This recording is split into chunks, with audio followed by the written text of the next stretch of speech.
పుష్పం కనపడుతుందా క్లియర్ గా? లోపలికి వెళ్తాం చూసారా?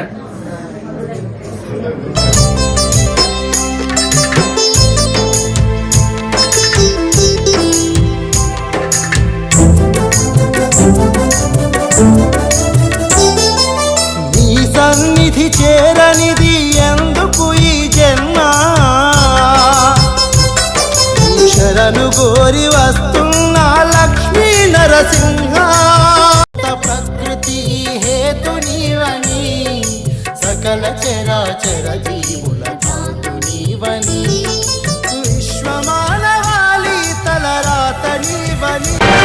హిమాచల లక్ష్మీ నరసింహస్వామి దేవస్థానంలో ఉన్నాం.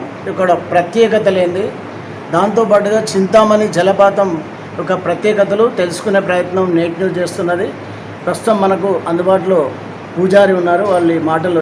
హిమాచల లక్ష్మీ నరసింహస్వామి స్వయంగా వెలిసినటువంటి పరిస్థితి ఉంది. వారి యొక్క ప్రత్యేకత ఏంది, ఇక్కడ భక్తులకు వచ్చేటువంటి పరిస్థితి ఎట్లా ఉంది, దాంతోపాటు ఔషధ మొక్కల నుండి సర్వరోగ నివారణగా చింతామణి జలపాతం అని చెప్తూ ఉన్నారు. దాని ప్రాముఖ్యత. స్వయంభుగా వెలిశారు. ఇక విష్ణు క్షేత్రాలలో ఎక్కడ కూడా స్వామికి నువ్వులతో అభిషేకం చేయాలి, కానీ ఇక్కడ స్వామివారు చెప్పి చేయొచ్చు. అందుకని వేద పండితుల చేత, ఋషుల చేత ఇక్కడ స్వామికి నువ్వుల నూనెతో అభిషేకం చేయించి స్వామివారి యొక్క బాధని ఉపశమనం కలిగజేశారు. ఎప్పుడైతే ఆ బాధ నుంచి స్వామివారు విముక్తుడయ్యారో అప్పుడు లోక కళ్యాణంలో ఇక్కడ 2 వరాలు ఇవ్వడం జరిగింది. ఆ వరాలు ఏంటి? దెబ్బతగిలిన ప్రదేశంలో మనం పసుపు కానీ గంధం కానీ పెడతాం కదా, ఆ యొక్క ప్రసాదాన్ని కనుక సంతానం లేని వారికి ఇస్తే శీఘ్రమే సంతానం కలుగుతుందనేది క్షేత్రంలో ప్రసాదం. ఆ తర్వాత ఆరోగ్య సమస్యలకి, వివాహానికి, జ్యేష్ఠ, ధనిష్ట, మూల నక్షత్రాలకు, సూర్యగ్రహణంలో పుట్టిన, చంద్రగ్రహణంలో పుట్టిన, పూజా సర్పదోషాలకి దోష పరిహారార్థం సాలగ్రామ తీర్థంతో శుద్ధి చేసి మంత్రోపదేశంలో ఆ యొక్క నాభి ప్రసాదాన్ని ఇక్కడ తీర్థంగా ఇస్తారు. చంద్రాకారంగా ఉండి స్వామివారి మధ్యలో ఉండడం వల్ల ఈ క్షేత్రం పేరు హిమాచల క్షేత్రంగా పిలువబడుతుంది. చంద్రుడు అంటే హిమకరుడు, అచలం అంటే గుట్ట, కాబట్టి ఈ క్షేత్రం పేరేంటి? హిమాచల క్షేత్రంగా పిలువబడుతుంది. ఈ దినతైలాభిషేకం కనుక చేయించుకుంటే సమస్త సమస్యలకి స్వామివారి పరిష్కారం అందించుకున్నాడు. అంత గొప్ప మహిమాన్విత దివ్యమైన క్షేత్రం మన మల్లుడి హిమాచల క్షేత్రం. ఆ పాదాల గుండా చింతామణి జలపాతం ప్రవహిస్తుంది అనేది ఒక నమ్మకం. ఎందుకంటే ఆ చింతామణి జలపాతం దగ్గరికి వెళ్ళిన తర్వాత, కొంత దూరం వెళ్ళిన తర్వాత అక్కడ కనపడదు, ఎక్కడి నుంచి వస్తుందో తెలియదు ఎవరికి. దాని మీద ఏమో పరిశోధనలు జరిగినాయి, అన్నీ జరిగినాయి, కానీ ఏమో బుడగలు ఉన్నాయని చెప్తుంటారు. కానీ భక్తుల నమ్మకం, విశ్వాసం ఏంటంటే స్వామివారి పాదాల దగ్గర నుంచే వస్తాయి కాబట్టి దానికి విశేష ఔషధ గుణాలు ఉన్నాయి. అలాగే చెట్ల వేర్ల గుండా కూడా ప్రవహిస్తూ వెళ్తుంది.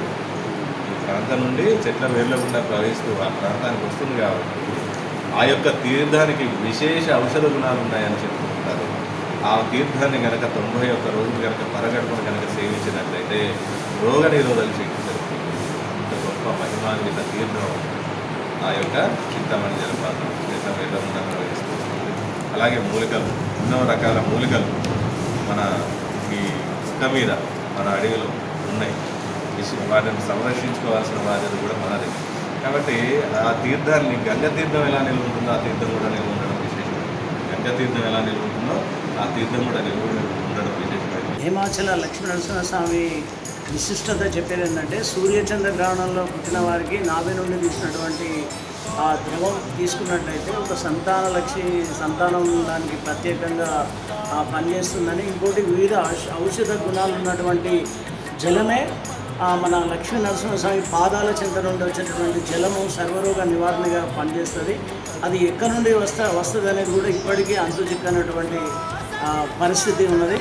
ఇక్కడ ఇంకోటి ఏంటంటే, ఇక్కడ చుట్టూ ఆంజనేయ స్వామి కానీ, రాముడు కానీ, వివిధ దేవతలు చుట్టూ ఉన్నటువంటి ప్రస్తుత పరిస్థితి. ఇంకోటి వైశాఖ శుద్ధ పౌర్ణమి రోజు ఇక్కడ 10 రోజుల పాటు బ్రహ్మోత్సవాలు కూడా జరుగుతాయి. వివిధ రాష్ట్రాల నుండి భక్తులు వచ్చి హిమాచల లక్ష్మీ నరసింహస్వామిని దర్శించుకునే